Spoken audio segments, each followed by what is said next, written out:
Done, Sem, worthless. Three words that cost a man his career. Senior Chief Cade Brennan dragged Elena Thorne's unconscious body across the sand, her blood trailing behind like a contract being written in real time. Two instructors flanked him, hands locked under her arms, her boots carving twin grooves through the compound dirt.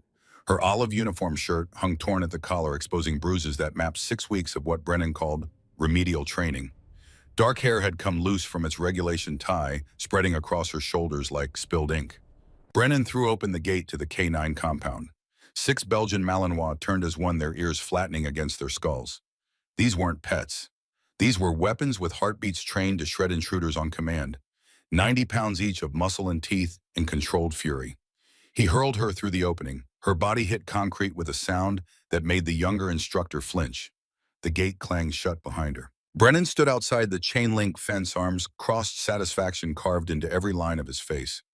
"Let's see how tough you are now, sweetheart." Inside the enclosure, Freya moved first. The alpha female stalked forward with the deliberate precision of a predator closing distance. Her lips peeled back. Teeth like ivory daggers caught the sodium lights. She'd taken down armed combatants in training simulations. She'd been taught that anything inside this kennel without authorization was prey. Elena's eyes opened. Not with fear, not with panic, with recognition. Freya stopped 3 feet away, her nose lowered, nostrils flaring. She inhaled once, twice, processing a scent that didn't match her training, but triggered something deeper. Something older than the commands beaten into her brain. Her nose pressed against Elena's left forearm, against the torn fabric of her sleeve, against skin that hadn't seen daylight at Coronado before this moment. Brennan leaned forward, waiting for the scream that would prove he'd been right all along, that this female candidate didn't belong. That 6 weeks of punishment had finally broken her. The scream never came. Freya's tail moved, just once. A single wag that made no tactical sense unless you understood what she was protecting. The dog lay down beside Elena, not attacking, guarding. Brennan's satisfaction curdled into confusion. What the hell? One by one, the others approached. Odin, the veteran who'd lost half an ear in Afghanistan. Thor, the massive male who'd never failed a takedown. Loki, Storm, Shadow. Each one pressed close to Elena's body, forming a protective circle around the woman their instructor had thrown away like garbage. Master Chief William Garrett materialized from the darkness beyond the floodlights. 68 years old, back still straight as rebar eyes that had seen things the younger generation couldn't imagine. His flashlight beam swept across the kennel. It stopped on Elena's forearm. Her sleeve had torn further during the fall. The tattoo showed clearly now, a wolf's head circling a blade. Black ink on pale skin. The radio clattered from Garrett's hand. "Mother of God!" Brennan spun. "Master Chief, what's wrong with you? Get these dogs under control." Garrett didn't move. His eyes stayed locked on Elena's arm, on the mark that only 9 people in the entire Department of Defense could verify. "That mark," Garrett said, his voice barely above a whisper. "Do you know what that mark means?" Brennan glanced at Elena's forearm. "It's a tattoo, so what half these candidates have tattoos?" "Not like that one." Garrett finally looked at Brennan, and there was something in his expression that made the instructor take an involuntary step back. "That's the Valkyrie designation. Only 9 people in the world carry it. 9 people in the entire Department of Defense." He paused. "You just threw a Tier 1 operator to her own dogs." The words hung in the air like smoke from a gun barrel. "I don't know what you're talking about," Brennan said, but his voice had lost its certainty. Garrett pulled out his phone, hands shaking in a way they hadn't shaken since Desert Storm. He made a call that would change everything. Inside the kennel, Elena sat up slowly. Her hand found Freya's head. The dog pressed into her palm with the familiarity of an old friend reuniting after years apart. "You remember me," Elena whispered. "Good girl. Good girl." The kennel master, Staff Sergeant Miguel Santos, arrived 3 minutes later. 15 years training, Special Operations K9 units. He'd seen things that never made it into official reports. He knew marks and signs and legends that existed only in whispered conversations between operators who'd earned the right to whisper. But even he stopped dead when he saw what was happening inside that enclosure. 6 attack dogs trained to kill without hesitation. 6 killers treating a female Buds candidate like she was their mother coming home from war. 32 years earlier, the sand was different. Hotter. More red than brown. Kuwait burned on the horizon, oil fires turning day into twilight.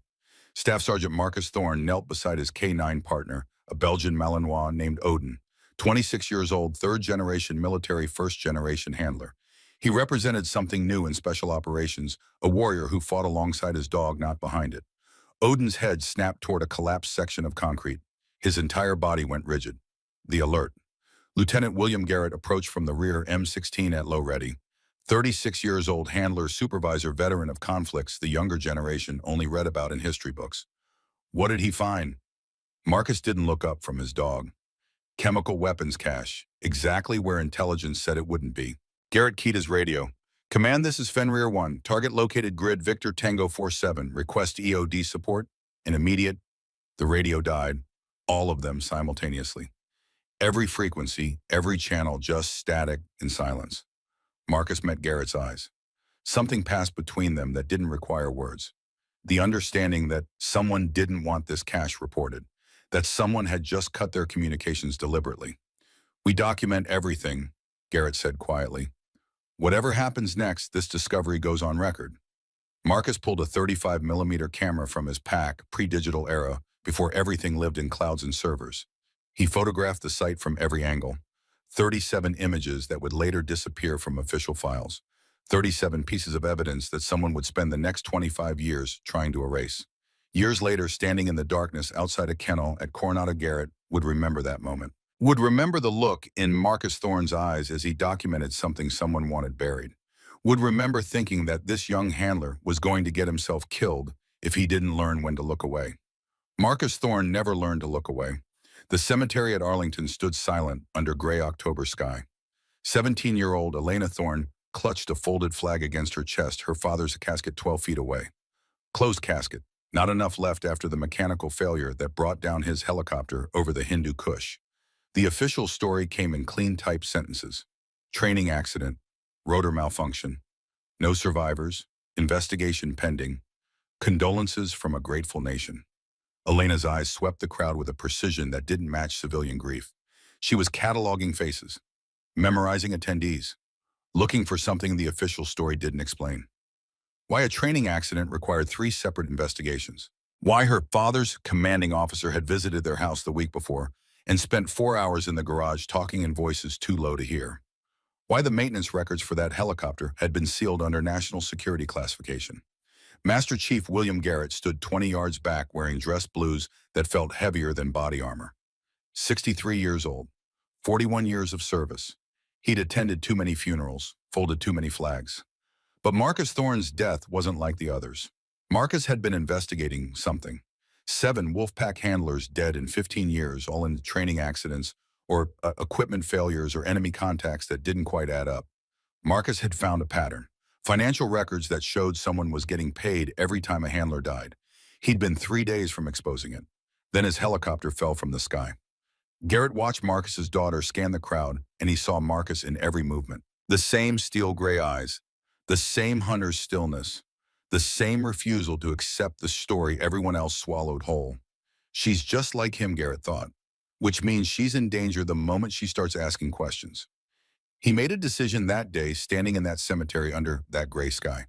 If Marcus Thorne's daughter followed her father's path, Garrett would be there. He owed Marcus that much.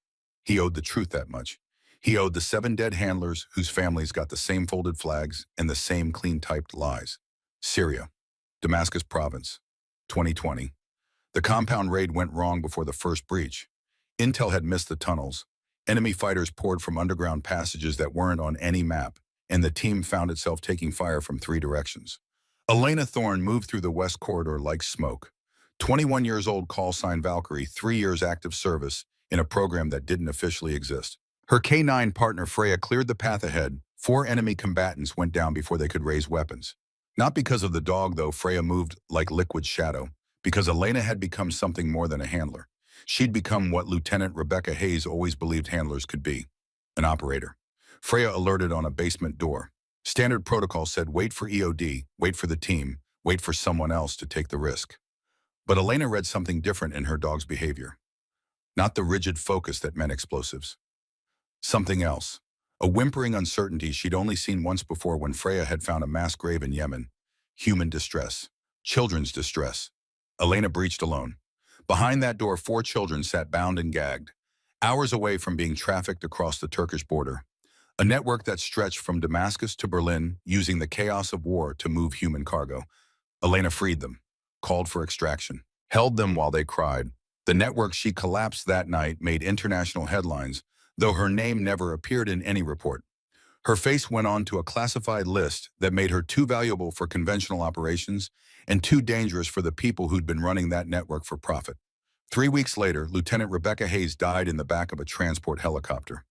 Not quite random. Someone had been hunting the wolf pack, eliminating its members one by one. Elena held Hayes as she bled out pressed gauze against wounds that wouldn't stop flowing, listened to the woman who'd given her purpose speak her final words. "Promise me." Hayes whispered, her grip on Elena's wrist weakening with every breath. "Finish the pipeline, go through BUD/S, earn the trident."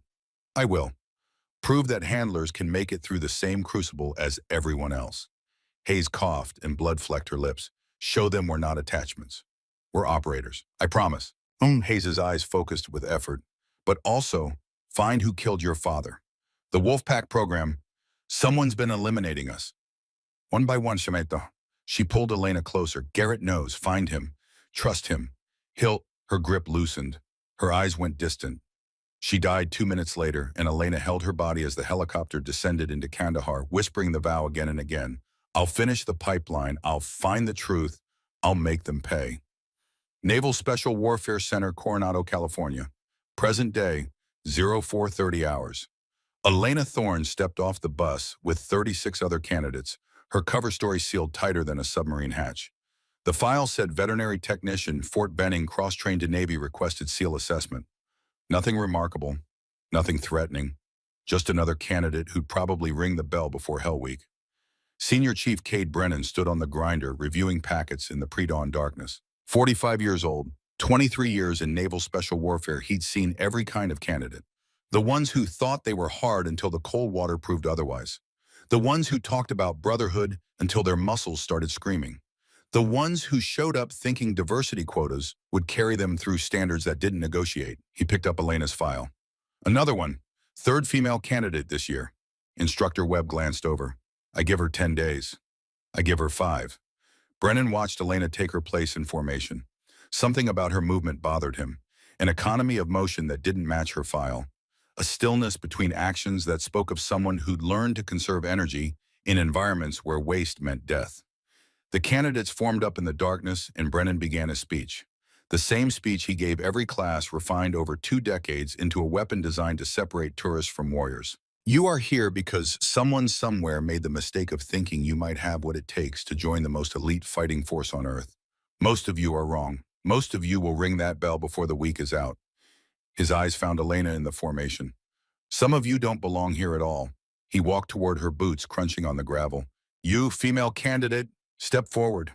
Elena stepped forward. No hesitation, no visible reaction. "Candidate Thorne, Senior Chief." "Thorne." He circled her slowly, making a show of examining her like livestock at auction. "Your file says veterinary technician. That means you played with puppies while real soldiers were fighting real wars. Is that accurate?" "I worked with military working dogs, Senior Chief." "Dogs." He stopped in front of her, close enough that she could smell the coffee on his breath. "You taught dogs to sit and stay. Now you think you can become a Navy SEAL."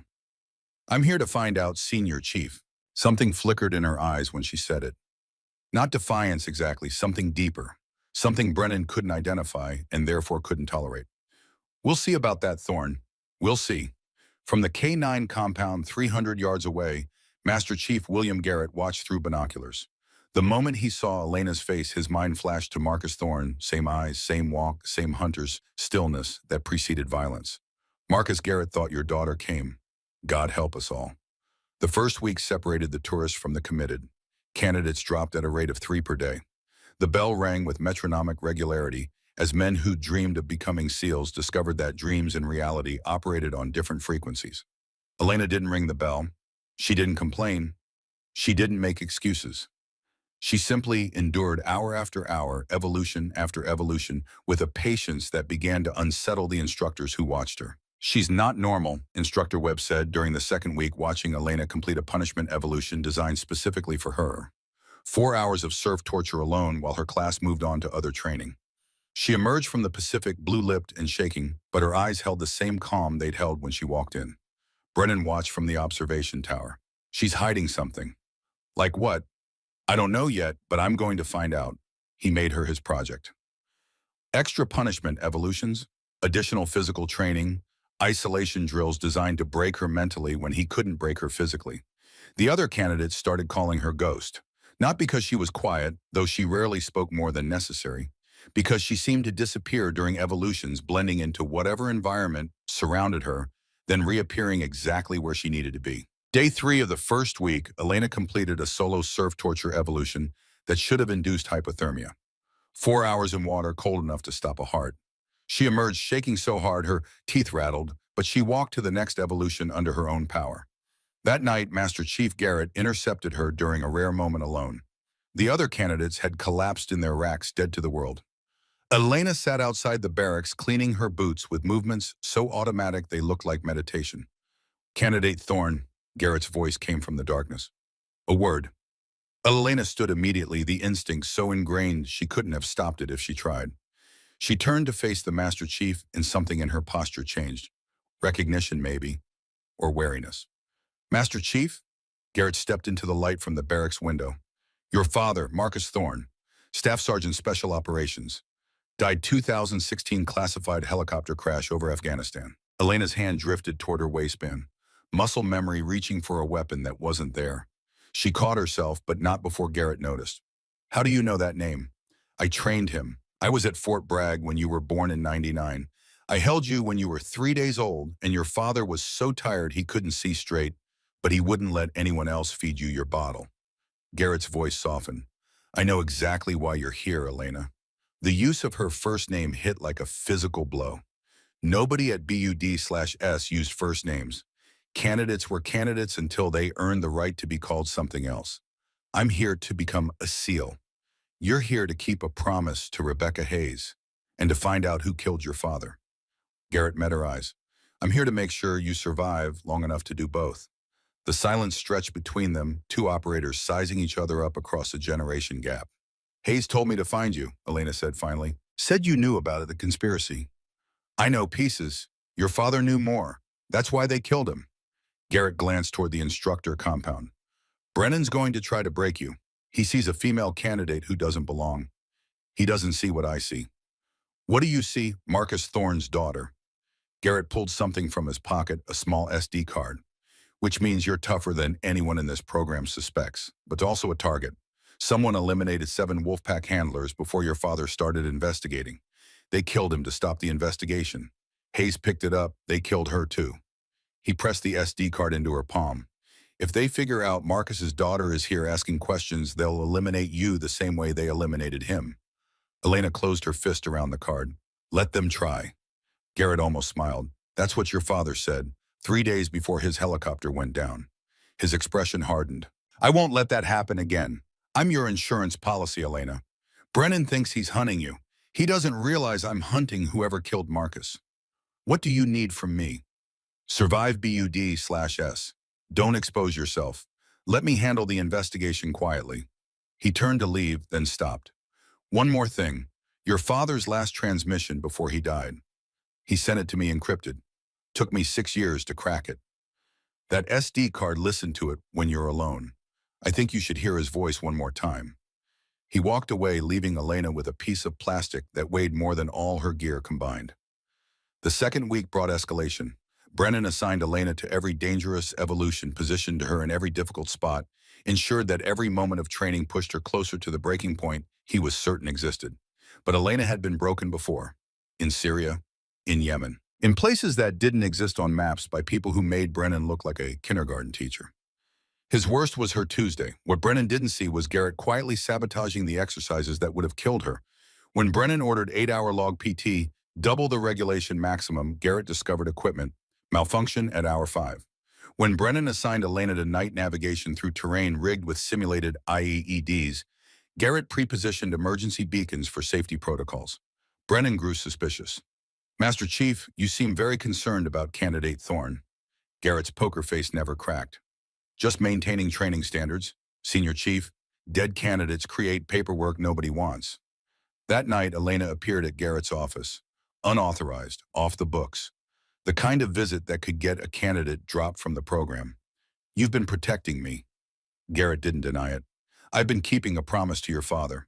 What promise? That if anything happened to him, I'd watch over you. He knew someone was hunting Wolfpack members. He asked me to make sure you survived long enough to find out who. Elena sat in the chair across from his desk, exhaustion making her movements heavy. Do you know who killed him? Garrett pulled a worn notebook from his desk drawer. I have suspicions, but I need proof. He slid the notebook across. 7 handlers dead between 2001 and 2016. All training accidents. All within 6 months of rotating through Nav-Spekwar Command Headquarters. Elena opened the notebook. Names, dates, locations, a pattern emerging like bones from sand. Your father was building this case. Hayes continued it. Now it's yours. Garrett leaned forward. But Elena, I need you to focus on BUD/S right now. Graduate, get your trident, then we hunt. Because when we move against whoever this is, we'll need you to be a SEAL to have any authority. How long have you been investigating? Since the day they killed your father, 7 years. His voice cracked slightly. Marcus was like a son to me. I let him die because I didn't act fast enough. I won't make that mistake with you. Elena stood notebook in hand. Then let's make sure his death meant something. It will. I promise you that. She moved toward the door, then paused. The SD card you gave me. My father's last transmission. What's on it? Garrett's expression went distant. Listen to it. He'll tell you himself. The third week brought Hell Week. 5.5 days of continuous training with minimal sleep. Candidates dropped like casualties on a battlefield, their bodies and minds surrendering to exhaustion that operated on a cellular level. Brennan watched Elena with increasing frustration. She should have broken. Everyone broke during Hell Week. The only question was whether they broke and quit or broke and continued. Elena showed no signs of breaking at all. On the third night, he found her during a brief rest period. The other candidates had collapsed where they stood unconscious before their bodies hit sand. Elena sat upright, back against a concrete barrier, eyes open and alert. Candidate Thorne, she stood immediately. Senior Chief, you think you're special, don't you? No senior chief. Then why are you still here ever? Every other female candidate who's come through this program has rung out. What makes you different? Elena met his eyes. In the darkness, her gaze held something that made Brennan take an involuntary step back. I made a promise, Senior Chief, to someone who died believing in something. I intend to keep that promise. A promise. Brennan laughed, but it sounded hollow even to his own ears. This isn't about promises, Thorne. This is about capability, physical capability. And no matter how stubborn you are, biology is biology. Permission to speak freely, Senior Chief. Denied. Elena's silence said everything. Her eyes said she knew exactly what he was. They said she'd met men like him before in places he couldn't imagine. They said she was going to outlast him no matter what it cost. Brennan leaned close. I'm going to break you, Thorne. Not because I want to, because you don't belong here. The sooner you accept that, the sooner we can both move on. With respect, Senior Chief, Elena's voice dropped to a whisper. Many people have tried to break me. Better people than you. They failed too. It was the closest she'd come to defiance since arriving. Brennan smiled without warmth. We'll see. He walked away, planning his next escalation.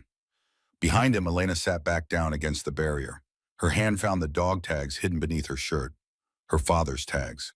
The ones Garrett had promised to give her when she became a SEAL. She closed her eyes and heard her father's voice from the SD card she'd listened to 3 nights ago. Garrett, if you're hearing this, I'm probably dead.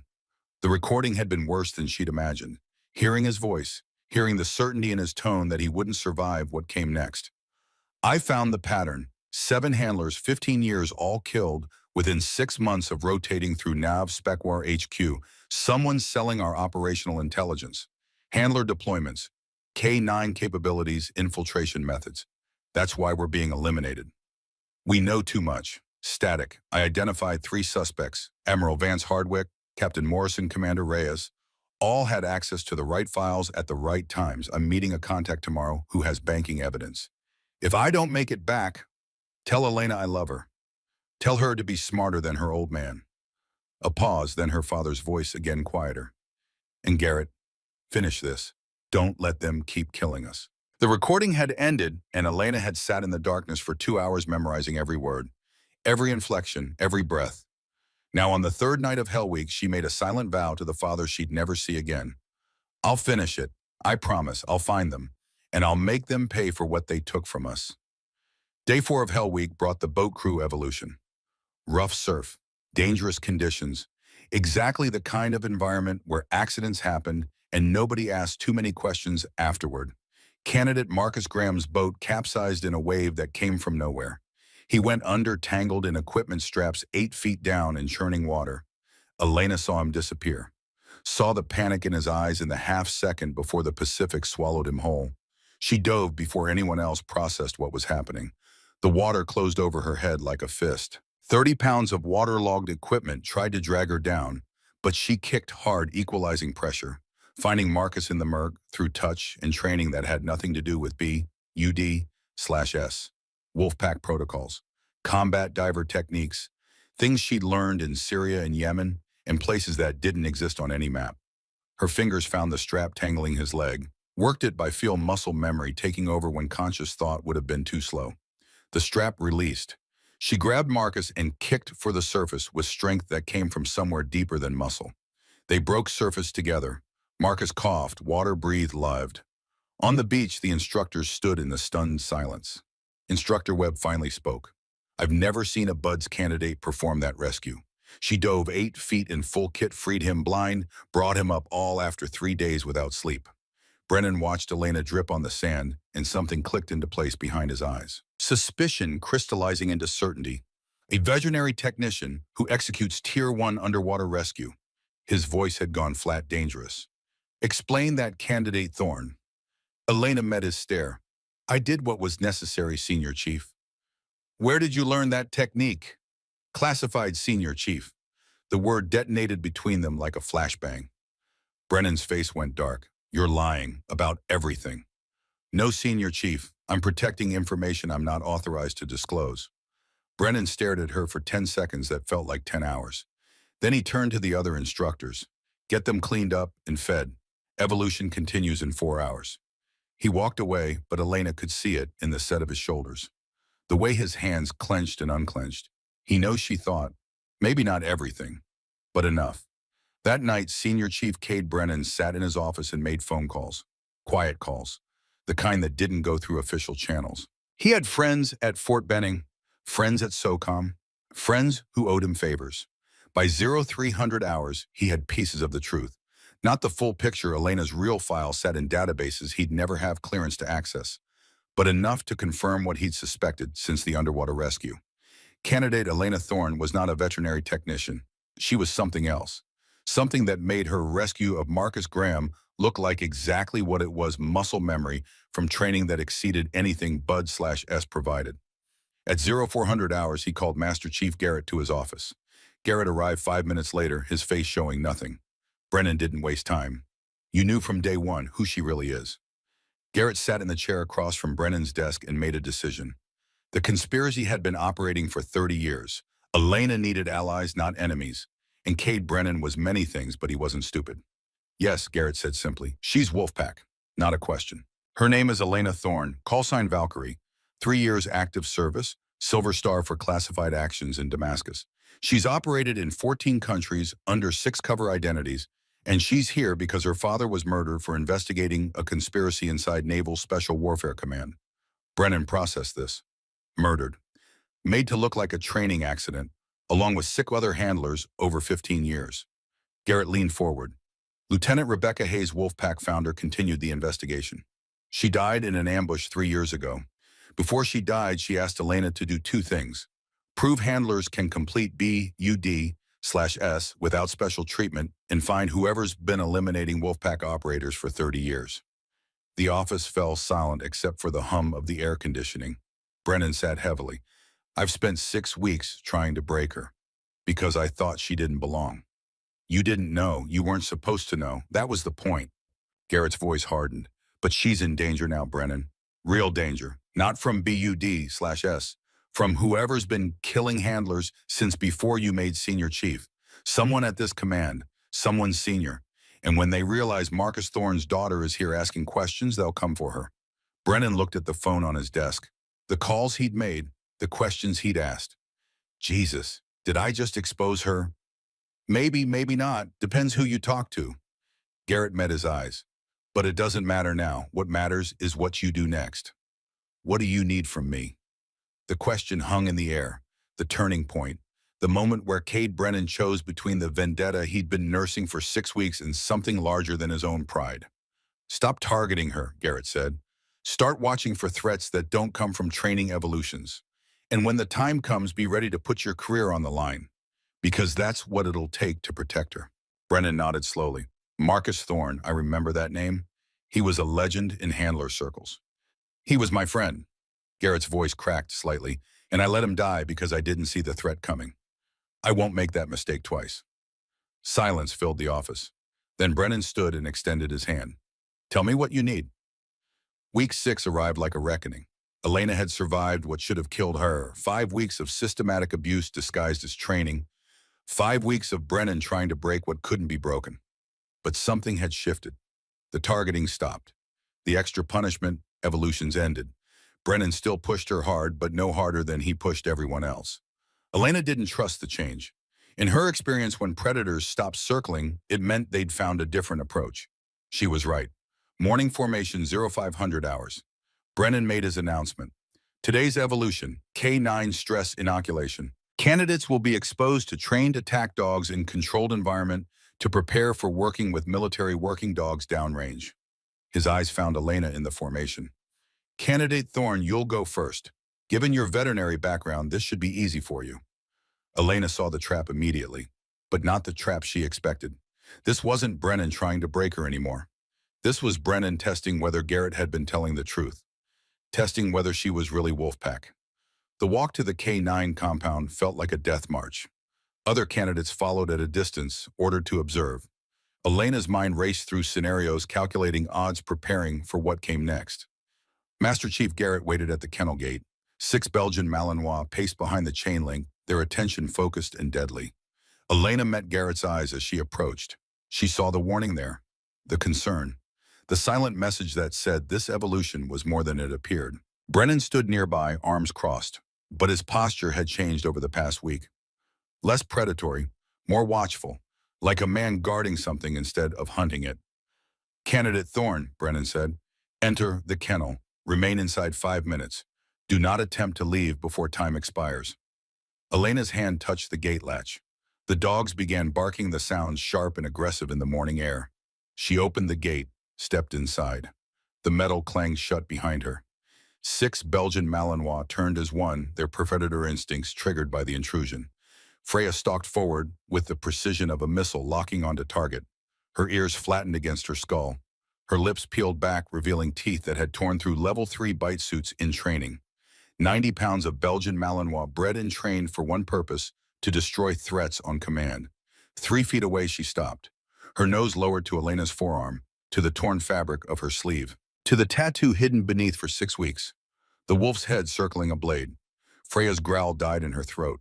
Her tail moved once. A single wag that rewrote every assumption Brennan had made about this candidate. The dog lay down beside Elena, and the world shifted on its axis. One by one, the others approached. Odin pressed his scarred head against Elena's hand. Thor, massive, lethal, whimpered like a puppy reuniting with his mother.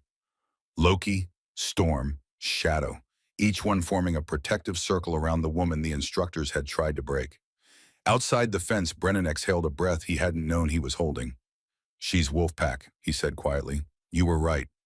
Garrett nodded, but his eyes never left the compound perimeter. Now we protect her, because someone's going to notice. As if summoned by the words, an alarm shrieked across the base. Security lockdown. All personnel respond. Garrett and Brennan exchanged a look that needed no translation. This wasn't a drill. An unmarked SUV roared toward the K9 compound, tires spitting gravel. 4 men emerged, civilian clothes, no insignia, movements that screamed special operations even without the uniforms to prove it. The leader approached Brennan with the confidence of someone who outranked everyone present, even without wearing rank. We're here for Candidate Thorne, orders from Nav Specwar Command. Brennan's jaw tightened. What orders? I'm the senior instructor for this class. Nobody told me about any transfer. Classified. Step aside, Senior Chief. Garrett moved forward, placing himself between the strangers and the kennel gate. 68 years old, but his body remembered every fight it had ever survived. You're not taking her. The hostile leader's eyes flickered with something recognition, maybe, or concern. Master Chief Garrett, we hoped you'd stay out of this. His voice dropped. Like you did with Marcus Thorne. The words landed like mortar rounds. Garrett's face went to stone, but his hands trembled. I let Marcus die because I didn't have proof. His voice dropped to something cold and final. I have it now. He was bluffing. They both knew it. But the lie bought seconds, and seconds were currency in the economy of violence. Inside the kennel, Elena heard everything. The dog sensed the shift in atmosphere, the way predators sense storms before they break. They pressed closer to her, a living wall of muscle and teeth. The hostile leader made a decision. Then you'll die with her. Fire team breach that. I wouldn't do that. Elena's voice cut through the tension like a wire through flesh. 6 Belgian Malinois stood at the fence, hackles raised, teeth bared. Elena rose behind them, blood on her lip. From where Brennan had struck her hours ago, her uniform torn, but her eyes holding something that made trained operators recalculate their odds. These dogs are trained to kill on command. 45 seconds from gate to your throats. You might shoot 1, maybe 2. She paused. The rest will tear you apart before you can reload. The leader studied her, studied the news, ran the mathematics of violence, and didn't like the answer. Brennan stepped beside Garrett. And you'll go through me to get that gate open. Footsteps behind them. Candidate Declan Murphy emerged from the barracks with 4 other candidates, all of them moving with the casual violence of men who'd seen combat before BUD/S. And us, Murphy said. Mexican standoff. 15 seconds where the world balanced on a knife edge. Commander Stratton Blackwell arrived with base security, his voice carrying the weight of absolute authority. Stand down, all of you. What the hell is happening at my K9 compound? The hostile team leader made the calculation. Too many witnesses. Too much attention. He gestured to his men, and they withdrew to their SUV like smoke evaporating. But they weren't arrested, weren't detained, too connected for that. Blackwell watched them disappear, then turned to face the tableau at the kennel. Garrett, Brennan, Murphy, and the other candidates. And inside the enclosure, Elena Thorne surrounded by attack dogs that should have killed her. My office, Blackwell said.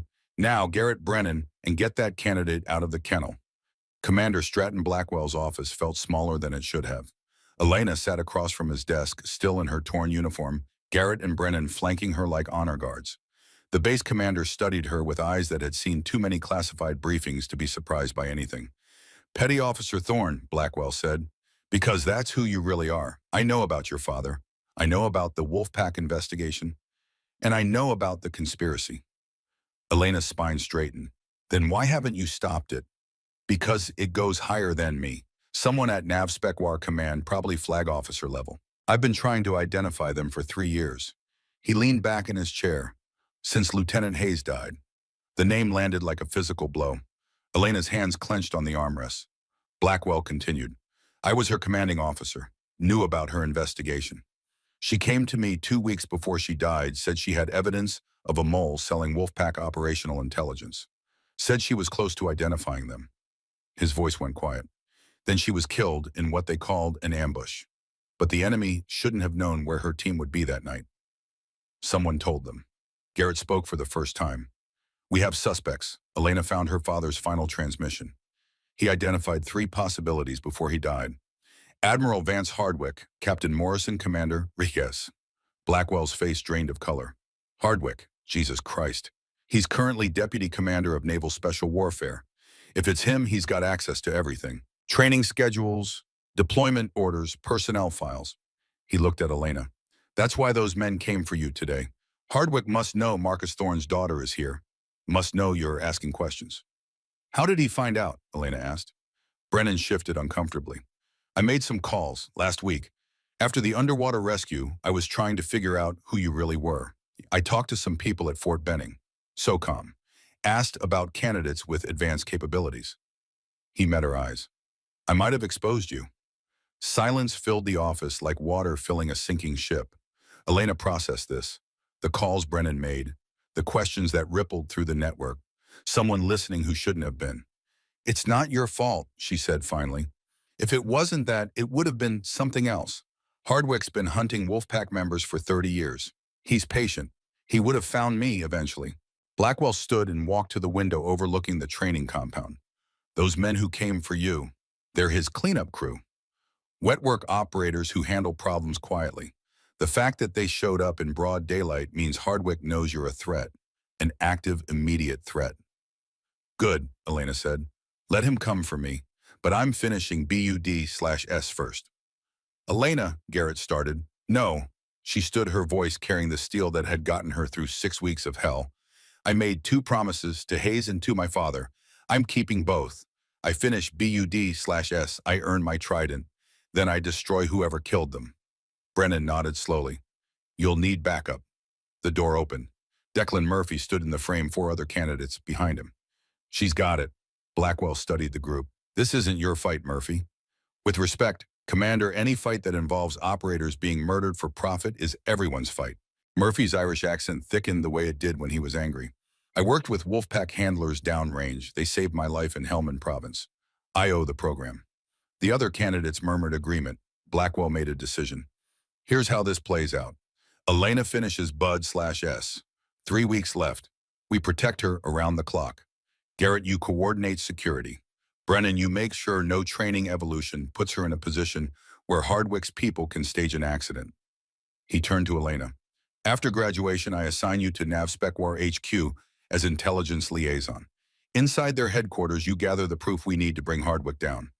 And if he makes a move before then, Elena asked. Blackwell's smile held no warmth. Then we make sure his cleanup crew understands what happens when you threaten a SEAL candidate surrounded by Wolfpack-trained attack dogs. The medical evaluation took 2 hours. Mild hypothermia from the extended surf torture. Multiple contusions. 2 cracked ribs from a punishment evolution 3 days ago that Brennan had claimed was standard training. The corpsman examining her kept glancing at the tattoo on her forearm. That mark, he said finally, I've seen it before. Once. On a handler who saved my life in Afghanistan. Elena pulled her sleeve down. It's just a tattoo. Right, he finished his notes. You're cleared for continued training, candidate Thorne, but I'd recommend light duty for 48 hours. I didn't come here for light duty. The corpsman almost smiled. No, I don't imagine you did. That night, Elena sat alone in her rack while the other candidates slept. She pulled out the SD card Garrett had given her and listened to her father's voice for the 10th time. I identified 3 suspects. Admiral Vance Hardwick, Captain Morrison, Commander Reyes. She'd cross-referenced the names with current NavSpecWar personnel. Morrison had retired in 2018. Reyes had died in a training accident in 2017, suspicious timing. But Hardwick remained active, Deputy Commander. Access to everything. Her father had been right, and it had killed him. Elena closed her eyes and made a silent vow. I'm coming for you, Hardwick. You're going to pay for every handler you killed, every family you destroyed, every life you sold for money. 3 more weeks. Then the real hunt began. Hell Week resumed the next morning. 18 candidates remained from the original 36. The Bell had claimed another 3 overnight men who'd reached the breaking point in their sleep and decided death was preferable to 1 more hour of cold water. Elena took her place in formation ribs, screaming with every breath. Brennan walked past her without the usual scrutiny. No extra punishment, no targeting, just the standard Hell Week brutality that applied to everyone equally. It felt wrong. 6 weeks of being singled out had conditioned her to expect attack from that quarter. The absence of it created a vacuum that her tactical mind filled with worse scenarios. Candidate Marcus Graham approached during a brief rest period, the man Elena had pulled from 8 feet of water, unconscious and drowning. Thorne, got a minute? Elena nodded. I never thanked you properly for the rescue. Graham's voice was quiet. I was dead, should have been dead. You brought me back. You'd have done the same. Maybe, but I don't have whatever training you have. That dive, that rescue, I've never seen anything like it. He paused. I don't know who you really are. Don't care. But I want you to know whatever you need, whenever you need it, I've got your back. Why? Graham met her eyes. Because you risked your life to save mine when you could have let me drown. That kind of thing creates a debt, and I always pay my debts. He walked away before Elena could respond. Another ally. Another person willing to stand between her and Hardwick's cleanup crew. The pieces were moving into position. Day 5 of Hell Week brought the boat crew evolution that nearly killed them all. Rough surf, dangerous conditions, waves coming in sets that could flip a Zodiac like a toy. Elena's crew fought through the surf zone, every muscle burning, every breath a conscious effort. The other candidates moved with the mechanical efficiency of men too exhausted to think, operating on autopilot and sheer stubbornness. They made it through, barely. On the beach, Instructor Webb watched them stagger ashore. 48 hours left. Half of you won't make it. The question is which half? That night, Declan Murphy found Elena during a rare moment alone. The other candidates had collapsed in whatever position they'd been standing. Elena sat with her back against a concrete barrier, eyes open, mind cataloging threats. You don't sleep much, Murphy observed. Sleep is when people die. Murphy sat beside her. I've been thinking about those men who came for you, the cleanup crew. And my own. And I recognize one of them, the leader. I've seen him before in Afghanistan. Different name then, but same face. Murphy's voice dropped. He was running wet work for someone high up in SOCOM, jobs that never made it into official reports. I thought he'd been discharged after Kabul fell. Apparently not. The thing is, Thorne, he's good, really good. The kind of operator who makes problems disappear without leaving evidence. Murphy met her eyes. If he's working for whoever killed your father, you're in more danger than Blackwell realizes. Elena absorbed this. What was the name he used in Afghanistan? Call sign was Reaper. Real name I never knew. But he ran a team that specialized in making high-value targets vanish. Enemy combatants, corrupt officials, anyone who needed to disappear permanently. And now he's working for Hardwick. If Hardwick's your guy, yeah. Which means he's probably killed before. Probably killed handlers before. Murphy pulled out his phone. I took a picture during the standoff.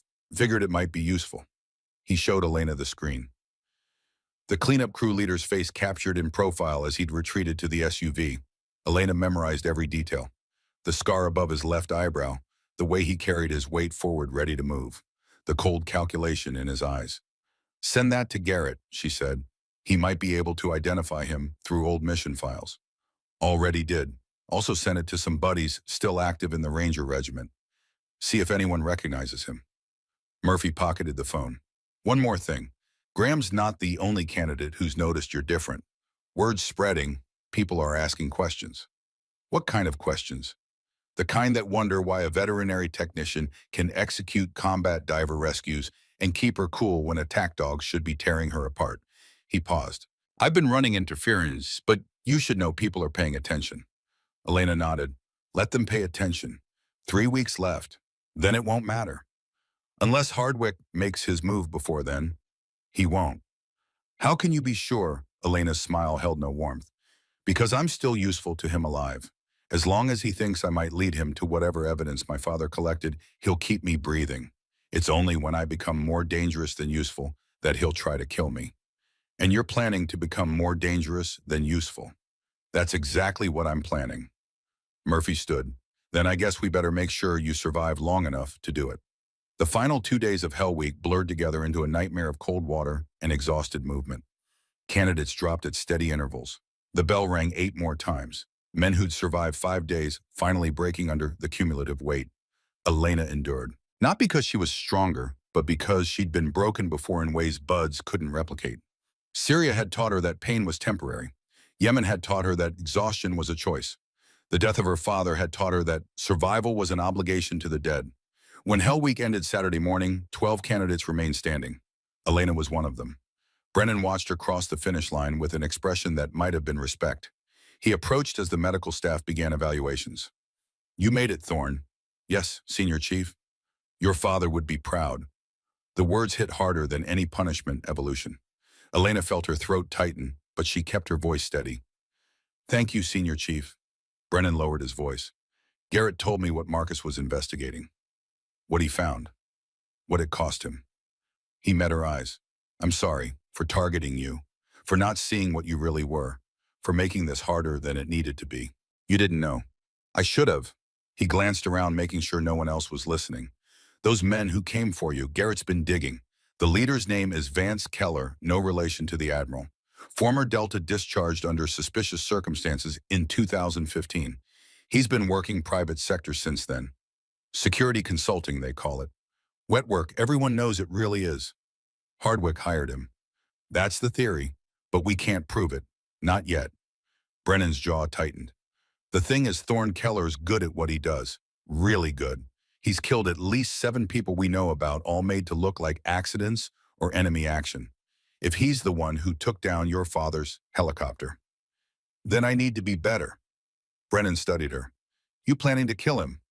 I'm planning to get justice for my father, whatever that takes. That's not an answer. Elena met his stare. It's the only answer I have. The 2 weeks after Hell Week were supposed to be recovery, reduced intensity, medical evaluations, preparation for the next phase. But Elena spent every free moment investigating. She'd smuggled a laptop into the barracks, hidden it in a waterproof case buried in her gear. Late at night, while the other candidates slept, she'd pull it out and dig through whatever classified databases she could access with her Wolfpack credentials. The pattern became clearer with every search. 7 handlers dead over 15 years.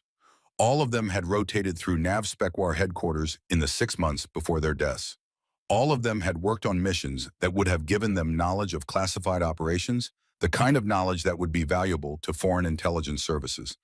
Elena found the financial records her father had mentioned, buried deep in shell corporations and offshore accounts, but there if you knew where to look. Payments totaling $2, $3 million over 30 years, all flowing to a company called Apex Strategic Solutions. She ran Apex through every database she could access. It came back clean, too clean. The kind of clean that only happened when someone with serious resources had scrubbed the records. But she found one thread, a payment from Apex to a security contractor in 2016, the same month her father died. The contractor's name, Keller Security Consulting. The pieces were connecting. Master Chief Garrett visited her barracks one night, off the books after the other candidates had gone to sleep. Elena met him outside and they walked to the beach where no surveillance could reach them. I got Murphy's photo identified, Garrett said. Vance Keller, former Delta Force, now private contractor. He's been implicated in at least 4 suspicious deaths of special operations personnel, but nothing ever stuck. Too well connected. Hardwick's cleaner. That's what it looks like. But here's the thing, I found a pattern in the deaths Keller's been linked to. Every single victim had been investigating corruption or classified program irregularities. Your father wasn't the first operator to get too close to something someone wanted buried. Elena absorbed this. Hayes too. Hayes too. She was investigating the same thing your father was, the money trail showing someone was selling Wolfpack intelligence. 3 weeks before she died, she met with an IG investigator. 2 weeks later, the investigator was killed in a car accident. 1 week after that, Hayes died in an ambush. Keller, can't prove it. But the timeline fits his operational pattern. Quick succession of eliminations when someone gets close to exposing him or his employer.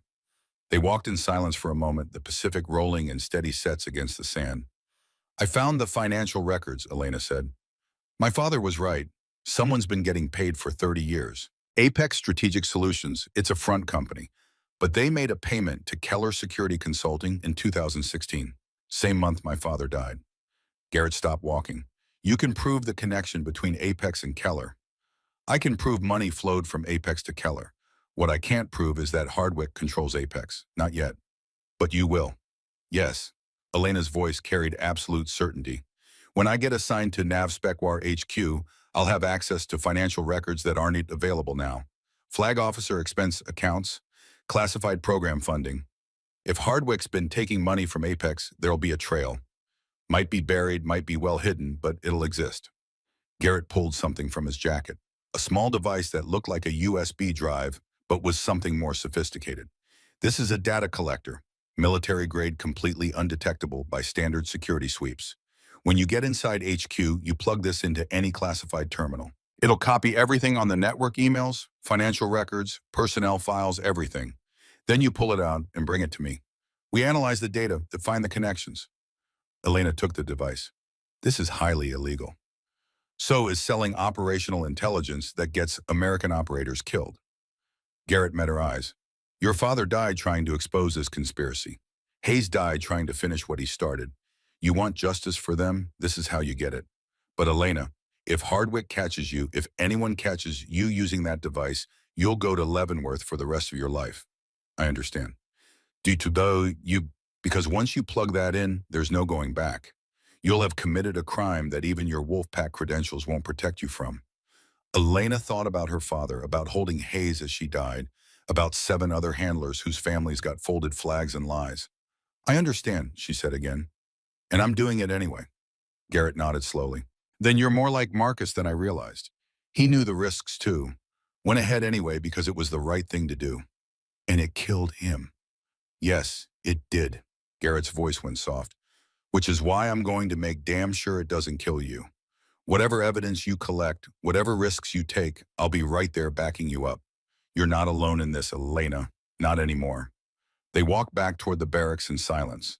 The device felt heavy in Elena's pocket, heavier than its physical weight. It represented a line she was about to cross. From operator following orders to operator breaking every rule to get justice. Her father would have approved. Week 6 brought the announcement Elena had been dreading and anticipating in equal measure. Today's evolution, Brennan said during morning formation. K9 stress inoculation. We're doing this right this time. All candidates will spend time in controlled environment with military working dogs. Learn how to work alongside K9 units in operational environments. His eyes found Elena.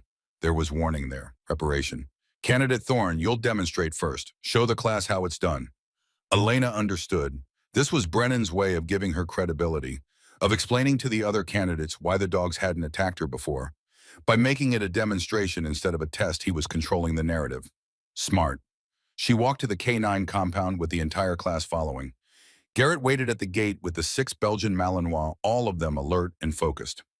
Candidate Thorne will demonstrate proper approach and interaction protocol with trained military working dogs, Brennan announced. Pay attention. This might save your life downrange. Elena entered the kennel. The dogs recognized her immediately, tails wagging, bodies relaxed, the aggression evaporating the moment she stepped inside. She worked with each one, showing the candidates how to read canine body language, how to establish trust, how to move in ways that didn't trigger defensive responses. It was a masterclass in handler techniques that most of these candidates would never need. But it served a purpose. It explained why Elena Thorne, veterinary technician, had special knowledge that didn't match her cover story. After the evolution, candidate Graham approached her. That was impressive. Where'd you learn all that? Worked with military working dogs at Fort Benning. Spent 3 years in the program before cross-training to Navy. It was the cover story, the lie she'd been living for 6 weeks. But now it had supporting evidence. The other candidates had seen her interact with the dogs, had seen the expertise that came from real experience. The cognitive dissonance between veterinary technician and combat operator started to resolve in their minds. She wasn't just a candidate. She was someone with specialized skills from a different part of the military world. That night, Murphy pulled her aside. Smooth, the demonstration. Brennan's giving you a way to explain things without exposing yourself. I noticed. The other candidates are buying it. Most of them anyway. There's still whispers about the underwater rescue, but the dog thing makes you seem more like a specialist than an operator. Good, that's the point. Murphy leaned against the barracks wall. 2 weeks left, then graduation. Then you disappear into NavSpecWar HQ, and we never hear from you again. That's not how it works. Isn't it? You're going undercover to catch a traitor. That's not the kind of mission that comes with regular updates. He met her eyes. I'm just saying we've got your back now. But once you leave here, you'll be on your own. Elena thought about the data collector in her gear, about the mission ahead, about walking into the lion's den with nothing but her wits and a promise to the dead. I've been on my own before, she said quietly. I know how to survive it. The final 2 weeks of training blurred together. Demolitions, combat medicine, small unit tactics, everything a SEAL needed to know compressed into 14 days of intensive instruction. Elena excelled. Not because she was pretending anymore, but because Brennan had stopped forcing her to hide. She could use the skills Wolfpack had taught her without worrying about exposing her cover. The other candidates noticed, started treating her with the respect reserved for operators who'd proven themselves under fire. On the last day of training, Commander Blackwell called her to his office. 2 days until graduation, he said. I've arranged your assignment to NavSpecWar HQ. You'll be working as an intelligence liaison, coordinating between SEAL teams and higher command. It's a real position with real responsibilities. But it also gives you access to the files you need. Admiral Hardwick, he'll be your direct supervisor. Blackwell's expression was grim. I couldn't avoid it without raising suspicion. He specifically requested you for the position after seeing your BUD/S performance records. Elena felt ice water replace the blood in her veins. He knows. He suspects. which means you need to be very, very careful. Hardwick's been playing this game for 30 years. He's survived investigations, survived suspicions, survived everything that should have brought him down. He's smart, patient, and absolutely ruthless. Then I'll need to be smarter. Blackwell studied her. Your father said the same thing, 3 days before his helicopter crashed. The words hung in the air like a death sentence. I'm not my father, Elena said. I know what I'm walking into. Oz to you because from where I'm sitting, you're a 24-year-old SEAL candidate about to go up against a man who's killed at least 7 trained operators without leaving enough evidence to prosecute. The odds aren't in your favor. The odds never are. Elena stood. But I'm doing this anyway. For my father, for Hayes, for every handler who died because someone sold them out. Blackwell nodded slowly. Then understand this. Once you're at HQ, I can't protect you, can't intervene without exposing the investigation. You'll be alone in enemy territory surrounded by people who report to Hardwick. One mistake, one slip, and you'll disappear just like your father did. I understand. I hope you do. He handed her a folder. Your official orders. Report to NavSpecWar HQ 1 week after graduation. That gives you 7 days to prepare. Use them wisely. Elena took the folder. Inside was her future, her mission, her chance to finish what her father started. One more thing, Blackwell said as she moved toward the door. Garrett gave you something, a device for collecting data. Elena froze. I know about it because I approved it. Off the books, completely deniable if things go wrong. But Elena, that device is your nuclear option. You use it once, maybe twice maximum, before Hardwick's security sweeps detect the data transfer. Choose your moment carefully. I will. And when you do use it, when you collect whatever evidence you need, you get out immediately. Don't wait. Don't try to gather more. You take what you have, and you disappear before Hardwick realizes what happened. Elena nodded and left the office with the weight of the mission settling onto shoulders that had carried plenty of weight before. 2 days later, she stood in dress uniform at the Trident ceremony. 15 candidates remained from the original 36. Families filled the viewing area. Cameras captured every moment. Commander Blackwell gave the speech. The same words he'd given to hundreds of classes before, but with additions that made this graduation different. Among these warriors is Petty Officer Elena Thorne. Her journey to this moment has been unlike any other in this program's history. Elena felt every eye turned toward her. She came here to honor a promise made to Lieutenant Rebecca Hayes, who believed that combat handlers could complete the SEAL pipeline. Lieutenant Hayes died before seeing that vision realized. Petty Officer Thorne completes it today for Hayes and for her father, Staff Sergeant Marcus Thorne, who gave his life serving this nation. Murmurs rippled through the crowd. Elena's cover was being deliberately burned, replaced with a new narrative that was closer to truth, but still protected the classified details. One by one, candidates stepped forward to receive their tridents. When Elena's name was called, Senior Chief Cade Brennan stepped forward to pin her trident himself. He leaned close as the metal touched her chest. I was wrong about you, Petty Officer Thorne. Your father would be proud. His voice dropped to a whisper. And for what it's worth, I'm sorry. Elena met his eyes. Thank you, Senior Chief, for protecting me when it mattered. Brennan stepped back, saluted. She returned it. Master Chief Garrett stood in the front row, tears streaming down his weathered face. Freya sat at his side, gray muzzle resting on his knee. After the ceremony, Garrett pulled Elena aside and handed her something. Her father's dog tags. Marcus gave these to me before his last operation. Said if anything happened, give these to Elena when she becomes a SEAL. Elena held them, her hands shaking. He knew I'd follow his path. He always knew, just hoped you'd be smarter about it than he was. Garrett's smile was sad. But I see now you're exactly like him, which means you're going to finish what he started no matter the cost. I promised. I know you did. Garrett gripped her shoulder. And I'm going to make damn sure you survive long enough to keep it. In the back of the crowd, a figure watched with cold calculation. Admiral Vance Hardwick stood in dress uniform, his expression revealing nothing. He'd come personally to assess the threat, to see if Marcus Thorne's daughter was really as dangerous as the report suggested. His phone buzzed. Text message from an unknown number. She graduates. What now? Hardwick typed back with steady fingers. She's assigned to HQ as planned. We'll handle her there. Quietly, like the others. He pocketed the phone and left before anyone noticed him. But Elena had seen him, had felt his presence like a cold wind across her skin. The hunt was beginning. The predator and prey were about to switch positions. And somewhere in the distance, thunder rolled across the Pacific, promising storms ahead. 7 days between graduation and assignment felt like 7 years. Elena spent them preparing for a mission that had no training manual, no operational plan, no guarantee of survival.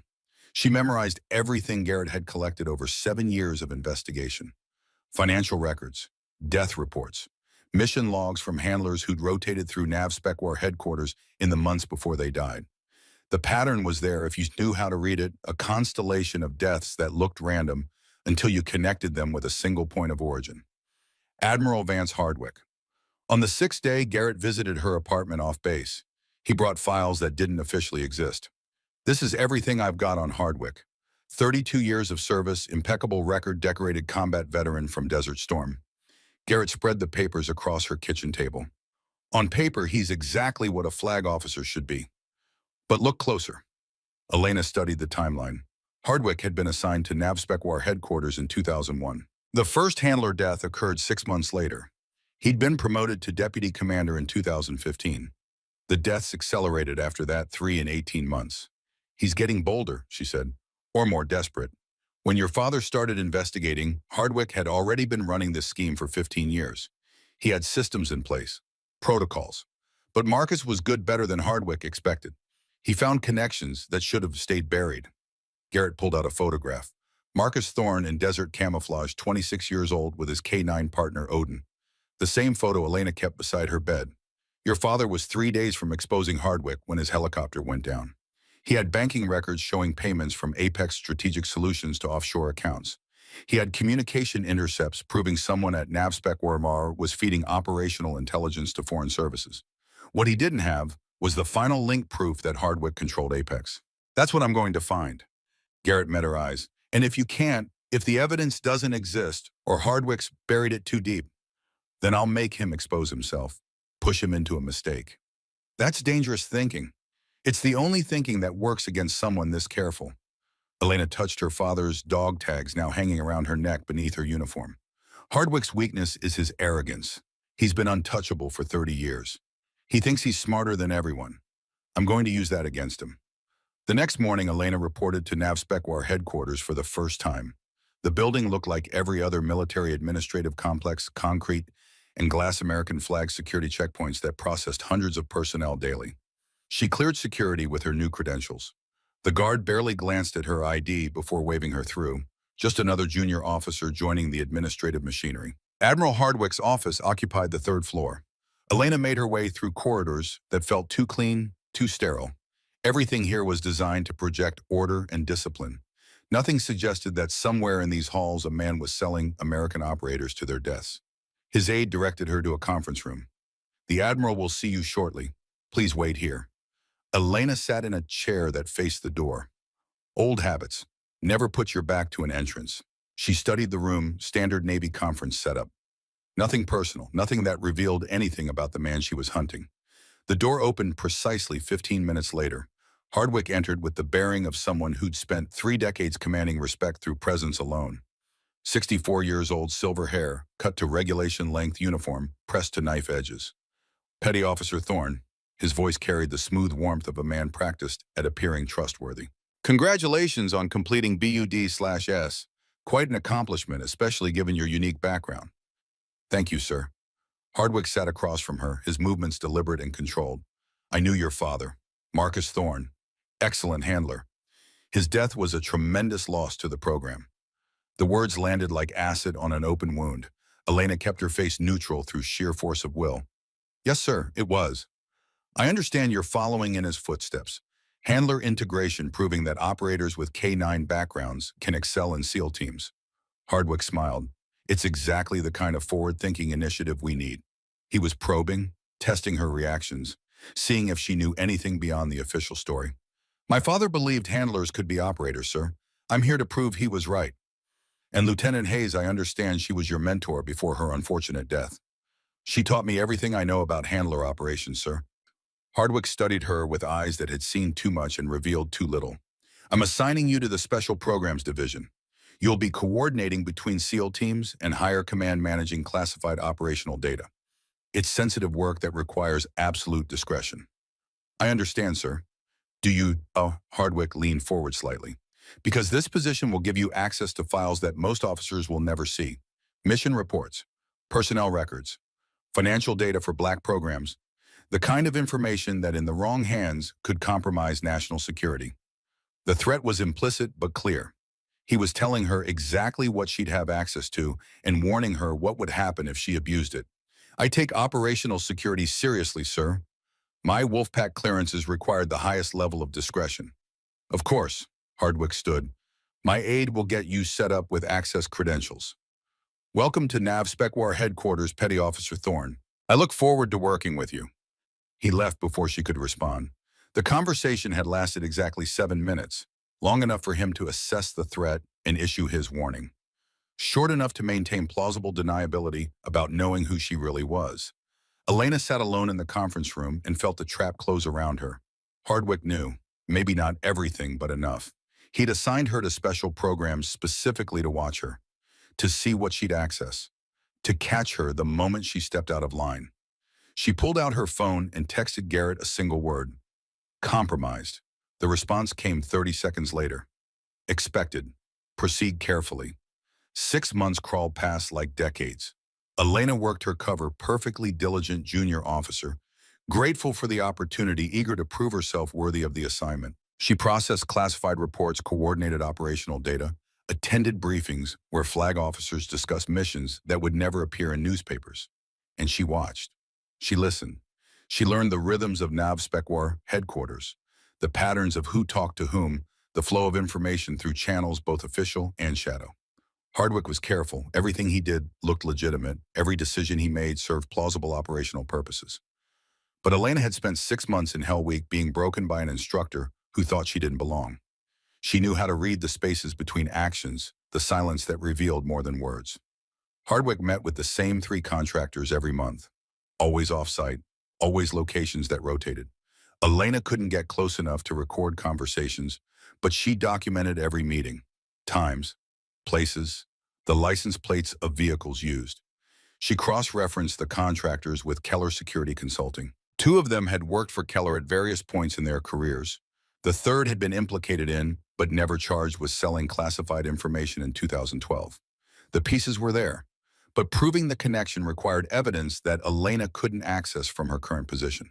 She needed to use the data collector, and she needed to do it soon before Hardwick decided she'd seen too much. Master Chief Garrett had retired 2 months after Elena's graduation. Officially retired. In reality, he'd simply moved his investigation off the books, operating from an apartment in San Diego where he could monitor NAVSpec warehouse without official oversight. Elena met him there every 2 weeks. Different times, different routes, never a pattern that surveillance could track. I'm ready to make my move, she told him during their meeting in month 6.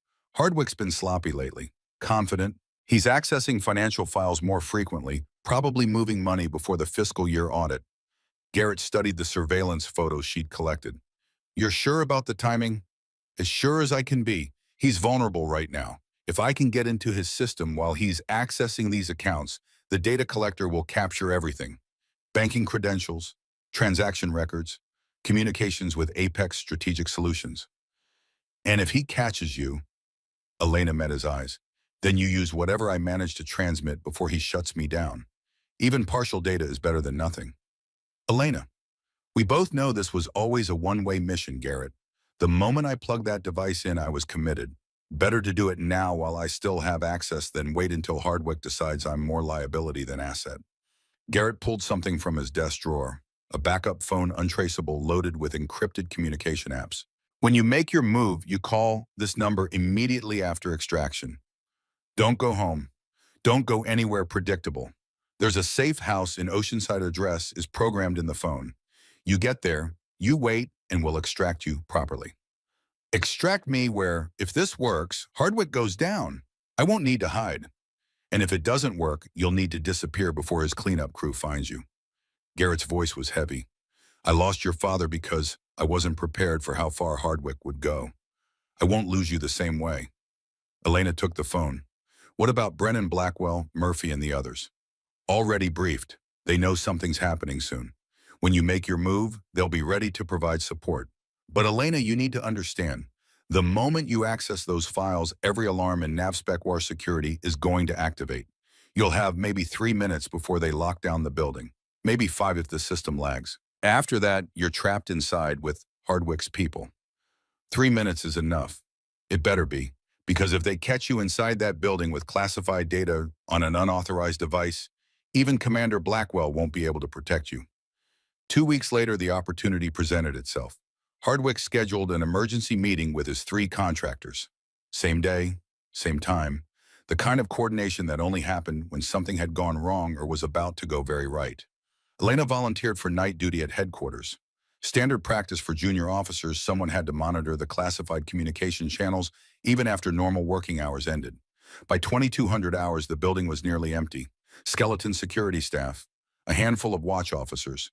Everyone else had gone home to families and lives that didn't involve state secrets. Elena waited until 2300, then made her move. Hardwick's office was locked, but she'd spent 6 months studying the security systems. The electronic locks were old technology designed when cybersecurity meant keeping Russians out of networks, not keeping operators with Wolfpack. Training out of offices. She bypassed the lock in 45 seconds. The door opened silently. She'd oiled the hinges 3 days ago during a routine maintenance window. Inside Hardwick's office revealed the man behind the flag officer facade. Spartan. Disciplined. A desk with nothing personal except a single photo frame turned away from the door. Elena moved to his computer. It was powered down standard security protocol, but she'd watched him log in enough times to know his patterns. First 3 letters of his deceased wife's name, last 4 digits of his service number. Not creative, but effective against anyone who didn't have 6 months to study him. The system booted. She entered the credentials. The desktop loaded with administrative efficiency, and there in a folder labeled Program Oversight were the files that would end Vance Hardwick's career and avenge 7 dead handlers. Elena plugged in the data collector. The device activated silently, its interface appearing as a small window in the corner of the screen. Transfer initiated. Estimated time 4 minutes. The minutes stretched like wire pulled taut. Elena's eyes tracked the progress bar while her mind calculated escape routes. The window behind her, 3 stories up, reinforced glass. The ventilation shaft in the ceiling, too small. The door she'd entered, now her only exit. 1 minute elapsed. She pulled up Hardwick's email archive, found correspondence with Apex Strategic Solutions dating back to 2001, found payment confirmations, found operational intelligence packages sent to anonymous recipients with Russian email domains. 2 minutes. A security sweep showed her access logged as Thorn E, Special Programs Auth. Standard night duty. Nothing that would trigger immediate alerts. But someone was watching. Someone always was. Her hands moved across the keyboard with practiced efficiency, copying files to a hidden partition while the data collector worked its magic in the background.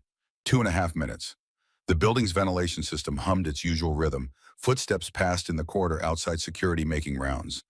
Elena froze, hand hovering over the keyboard. The footsteps continued past. Didn't slow, didn't stop. She exhaled and kept working. 3 minutes. 95% complete. That's when she heard it. The elevator at the end of the hall descending when it should have been locked for the night. Someone with override access. Someone coming to this floor. Her training screamed abort. Pull the device. Destroy the evidence. Run. But she was 3 moves ahead. Had always been 3 moves ahead. 3.5 minutes, 98%. The elevator doors opened. Multiple footsteps. Not security. Security moved in pairs. This was 4, maybe 5 operators. Tactical movement. Professional. Hardwick's cleanup crew. They were early, earlier than her calculations predicted. Someone had been monitoring her access in real time. The footsteps reached the outer office door. Data collector showed 99%. Elena's hand hovered over the device, ready to yank it free. 100%. Transfer complete. She pulled the device and pocketed it just as the door to the inner office opened. Vance Keller stood in the doorway with 3 operators behind him. The same cleanup crew that had tried to take her at Coronado. The same men who'd probably killed her father.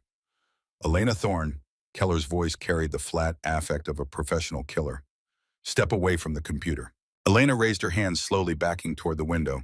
I was just checking files for tomorrow's briefing. At the Admiral's personal computer, using his credentials. Keller moved into the room, his team spreading to cut off escape routes. I don't think so.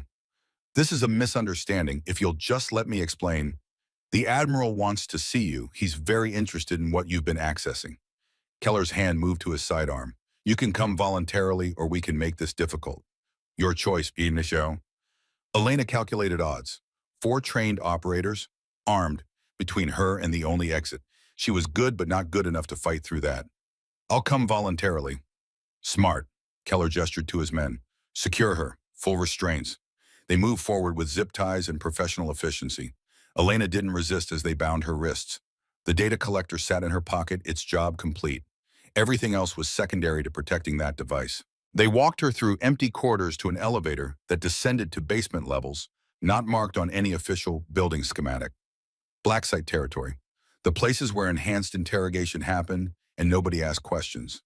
The elevator stopped. The doors opened onto concrete walls and fluorescent lighting that felt like something from a different era. Admiral Vance Hardwick waited in a windowless room. He'd changed from his dress uniform into civilian clothes, button-down shirt, slacks, no rank insignia. Just a man about to do things he couldn't do while wearing the flag. Leave us, he told Keller. Sir, she's dangerous. I said leave us. Hardwick's voice carried absolute authority. Wait outside. If I need you, I'll call. Keller hesitated, then withdrew with his team. The door locked with electronic finality. Elena stood with her hands bound, facing the man who'd killed her father. Hardwick studied her the way a scientist might study an interesting specimen. You're very good, better than Marcus even. He never made it this far. You killed him. I eliminated a threat to operational security. Your father was investigating things beyond his clearance level. So was Lieutenant Hayes. They gave me no choice. Hardwick walked slowly around her. Now you've done the same thing. Accessed my files. Stolen classified data. Do you have any idea how many laws you've broken? Do you have any idea how many operators you've killed? Hardwick stopped in front of her. 7, over 30 years. All of them because they couldn't leave well enough alone. They found pieces of the truth and thought themselves heroes for exposing it. But they didn't understand the bigger picture. What bigger picture? You sold American handlers to foreign intelligence for money. I sold information that was going to leak anyway. Better to control the leaks, profit from them, than let some other opportunist do it. Hardwick's expression never changed. The money I received funded operations that Congress would never approve. Black programs that saved American lives. I'm not a traitor, Petty Officer Thorne. I'm a pragmatist. You're a murderer. I'm a survivor. He pulled out his phone and Elena saw her death in the casual way he handled it. This man had killed before. Would kill again. Viewed her as just another problem to be eliminated. Your father sat in this same room 7 years ago. Hardwick gestured to a chair Elena refused to sit in. We had a similar conversation. He told me he had evidence. Banking records, communications, proof that would destroy me. He did have proof. He had pieces, fragments, nothing that connected me directly to Apex. That's why he needed one more meeting, the contact who supposedly had the final link. Hardwick's smile was clinical. The contact worked for me. Always did. I let Marcus get close enough to feel like he was winning. Then I took it all away. Elena's hands clenched behind her back, the zip ties cutting into her wrists. The helicopter crash wasn't mechanical failure. Keller's team planted charges in the fuel system. Timed detonation at altitude. By the time the wreckage hit the ground, there was nothing left to investigate. Hardwick walked behind her. Your father died thinking he'd failed. Thinking he'd let down every handler who came before him. You're wrong, Elena's voice stayed level. He died knowing his daughter would finish it. Did he? Hardwick came back around to face her. Because from what I understand, you were 17 when he died, a child. He had no idea you'd follow his path, no idea you'd become Wolfpack. He knew exactly what I'd become. That's why he gave Garrett the encrypted transmission. That's why he documented everything. He was 3 moves ahead of you. Always was. Hardwick's expression flickered. Just for a second. Doubt. You're bluffing. Am I? Because if I'm bluffing, why did you send Keller's team to grab me tonight? Why not just let me finish my shift and go home? Why the emergency response? Silence. Saya, you're afraid, Elena said quietly. For the first time in 30 years, you're actually afraid. Because you know I got into your files. You know I copied everything, and you know that somewhere out there, Garrett has the evidence ready to transmit the moment I don't check in. Hardwick pulled his sidearm. Then I'll have to make sure you don't become a problem. You think killing me solves this? Garrett has everything. Brennan knows. Blackwell knows. Murphy and his team know. You kill me, you just prove you have something to hide. Nobody knows anything, and even if they did, they can't prove it came from my files. You're the only link. Once you're gone, the lights cut out, emergency systems activated, bathing everything in red. Gunfire erupted somewhere above them. Not the controlled bursts of a firefight, the disciplined shooting of operators eliminating targets. Hardwick grabbed Elena, using her as a shield. Get me out of here, now. Keller moved to the door, weapon raised. He opened it carefully, scanning the corridor beyond. Master Chief William Garrett stood in the hallway with a shotgun pointed at Keller's center mass. Beside him, Senior Chief Cade Brennan held an M4 with the casual competence of someone who'd used one in every combat zone America had fought in for 20 years. Behind them, Declan Murphy and 5 other BUD/S graduates spread across the corridor in tactical formation. Let her go, Admiral. Garrett's voice carried absolute certainty. This ends now. Hardwick pressed his sidearm against Elena's temple. I'll kill her. Right here, right now. No, you won't. Because the moment you pull that trigger, my people will cut you down. And you're too much a coward to die for this. Hardwick's hand trembled. 30 years of control fracturing in real time. Elena spoke quietly. It's over. I got the files, banking records, communications. Everything. Even if you kill me, Garrett has copies. The evidence goes to NCIS tonight. By morning, every news outlet in America will know what you've done. You're bluffing. Am I? Elena met his eyes in the reflection of the metal door. My father taught me to play chess. Never make a move unless you're 3 moves ahead. I've been 3 moves ahead of you since I arrived at Coronado. Hardwick's grip loosened. Just slightly. Just enough. Elena drove her elbow backward into his solar plexus, twisted away from the gun, and dropped to the floor as Garrett's shotgun roared. The blast took Hardwick in the shoulder, spinning him against the wall. His weapon clattered to the concrete. Keller raised his pistol toward Garrett, but Brennan put 2 rounds through his chest before he could fire. The cleanup crew leader dropped like a puppet with cut strings. Murphy and his team swept the room, securing the space with practiced efficiency. Garrett cut Elena's restraints with a tactical knife. You okay? Better now. She pulled the data collector from her pocket. Everything's here. 30 years of evidence. Enough to put him away forever. Hardwick slumped against the wall, blood spreading across his shirt. You can't prove anything.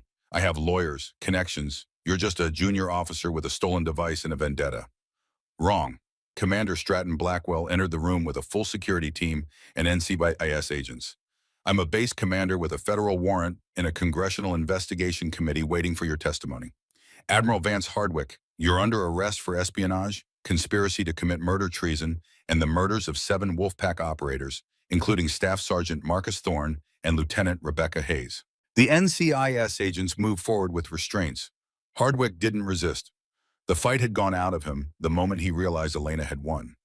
As they hauled him toward the elevator, he looked back at her. Your father would be proud. He was right about you. Right about everything. I know, Elena said. That's why you're going to spend the rest of your life in Leavenworth thinking about it. They took him away. The corridor emptied slowly as security teams processed the scene. Elena stood with Garrett, Brennan, and Murphy in the aftermath. 6 months of investigation. 7 years of Garrett's work. 30 years of conspiracy ended in a basement that would be scrubbed from official existence by morning. How did you know, Elena asked Garrett. How did you know to come tonight? You think I'd let you walk into a trap without backup? I've had teams watching this building since the day you started work here. The moment Keller's crew entered, we activated.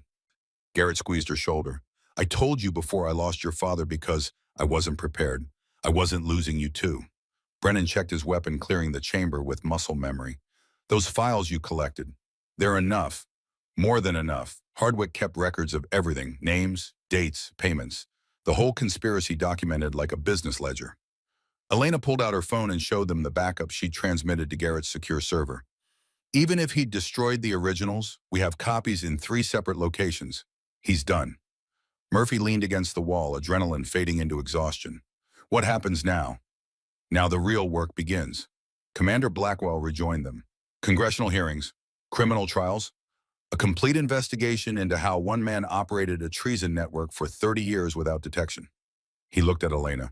You'll be testifying a lot. Your cover as a junior officer just ended. By tomorrow, every news outlet will know your real story. I can handle it. I know you can. But Elena, your father, and Lieutenant Hayes both died trying to expose this. You survived. That's going to make you a symbol. For handler integration. For operators who fight corruption. For everyone who believes the system can be fixed. Blackwell paused. Are you ready for that? Elena thought about her father, about Hayes bleeding out in a helicopter, about 7 other handlers whose families deserve justice. I'm ready. The investigation took 8 months. Congressional hearings that filled C-SPAN for weeks. Criminal trials that exposed 30 years of treason to public scrutiny. NCIS forensic accountants traced every payment from Apex Strategic Solutions to Hardwick's offshore accounts, $2.3 million over 3 decades, each transaction corresponding to a handler's death or a sold mission package. Vance Keller had died in that basement, 2 rounds through the chest before he could raise his weapon.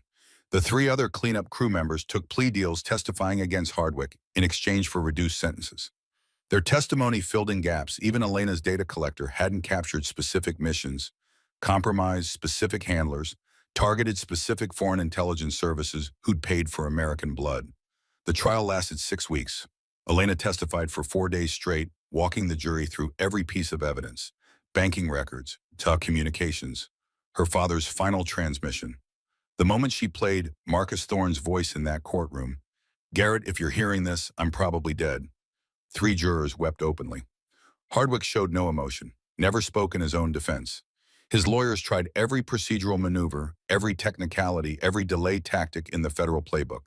It didn't matter. The jury deliberated 90 minutes, guilty on all counts. Life imprisonment without possibility of parole. As they led him from the courtroom in shackles, Hardwick looked at Elena one final time. Not with hatred, not with defiance, with something that might have been respect. "Your father would be proud," he said. Elena didn't respond. There was nothing left to say. 6 years later, Lieutenant Commander Elena Thorne stood at the podium of the Naval Special Warfare Symposium at Coronado, the same compound where she'd been thrown to attack dogs by an instructor who thought she didn't belong, the same beach where she'd survived Hell Week, the same place where everything had begun. The audience filled every seat: commanders, admirals, SEAL team leaders, and 47 graduates of the Handler Integration Program she'd built from nothing. Master Chief William Garrett sat in the front row, 74 years old now, officially retired, but serving as senior advisor to the program. Freya lay at his feet, gray-muzzled and slower than she'd been, but still alert. Senior Chief Cade Brennan stood near the back, now running handler integration training at BUD/S. The man who tried to break her had become the man who ensured no other handler faced what she'd faced. Declan Murphy sat with his team. He'd made lieutenant commander himself, running SEAL Team 3 with handlers embedded in every squad. Elena looked at them all and felt the weight of 7 years lift from her shoulders. 6 years ago, I stood at this compound hiding everything I was. Today, I stand here having honored 2 promises to Lieutenant Rebecca Hayes, who believed handlers could be operators, and to my father, Staff Sergeant Marcus Thorne, who died proving it. She paused, letting the words settle. This program exists because people believed when belief cost them everything. My father believed in 1991. Hayes believed in 2020. Master Chief Garrett believed enough to risk his career protecting me when I had nothing but a promise and a tattoo. Garrett stood. The entire audience rose with him in standing ovation that echoed across the compound. Elena saluted him. He returned it with hands that still remembered every fight. The Wolfpack Handler Integration Program has trained 47 graduates. Those operators have deployed to every combat theater where American forces operate. They've detected threats that saved hundreds of lives. They've proven that dogs aren't equipment, they're partners. And they've honored every handler who died before the program could protect them. Her voice strengthened. Lieutenant Rebecca Hayes was right about everything. Handlers can be operators. Dogs can be warriors. And the impossible becomes possible when someone refuses to accept that it isn't. She touched the trident on her chest, the Navy cross beside it, her father's dog tags beneath her uniform. To every handler who comes after you, stand on the shoulders of giants. Marcus Thorne, Rebecca Hayes, every Wolfpack operator who gave their life so you could have this chance. Honor them, prove them right, and never forget you're not just handlers, you're SEALs. She stepped back from the podium. Applause thundered through the compound where 6 years ago she'd been worthless, done broken. After the ceremony, Elena walked the beach with Garrett. Freya moved between them, slower now, but still pressing close to the people she loved. "Your father and I used to walk this beach," Garrett said, "planning the future of K-9 integration. Never imagined it'd be his daughter who made it real." Thank you for everything, for protecting me, for believing, for keeping him alive in your memory. Garrett stopped walking, looked out at the Pacific rolling in eternal sets. I didn't protect you, Elena. I just made sure you had the chance to protect yourself. That's what old warriors do. We pass the watch to the next generation. And you, Garrett smiled, I'm passing it to you. All of it. The truth, the mission, the legacy. He handed her a worn leather journal. Your father's field notes. Everything he learned about handlers' dogs operations. He started this in 1991. I added to it. Now it's yours. Elena opened it. Decades of knowledge handwritten across hundreds of pages. Her father's handwriting in the early entries. Garrett's careful script filling the later years. Space left blank for her to continue. What do I do with it? What we've always done. Teach the next generation. Protect them. Make sure they never have to fight alone like we did. They walked in silence for a moment, 3 generations of Wolfpack warriors connected across time. Hardwick, Elena asked. Leavenworth, life sentence, no parole. He'll die in that cell knowing 7 families got justice because you refused to quit. Garrett's voice softened. Your father's watching, Elena. Somewhere. And he's proud of the warrior you became. Elena felt tears threatening, but didn't fight them. Some moments were too important for stoicism. The sun dropped toward the horizon, painting the Pacific in shades of gold and crimson. Freya pressed against Elena's leg, and somewhere in the distance, other dogs barked new handlers, training new partners for missions not yet imagined. The promise was kept. The mission continued, and the Wolfpack would never die again. Elena Thorne had survived what killed her father, had finished what Lieutenant Hayes started, had proven that handlers weren't attachments to be protected, but operators who belonged in the fight. She stood on the beach where she'd nearly drowned, where instructors had tried to break her, where she'd been thrown to attack dogs and emerged as their alpha. And she knew with absolute certainty that every painful step had been worth it. The watch had been passed, the legacy secured. The future belonged in handlers who would never know the names of everyone who died to give them this chance. But Elena would remember, would honor them, would ensure their sacrifice meant something. The waves rolled in, the sun set, and 3 warriors, one young, one old, one canine, walked into the twilight together. Behind them, Coronado stood eternal. Ahead of them, tomorrow waited with all its unknown battles. But tonight, just for tonight, the war was over, and the good guys had won.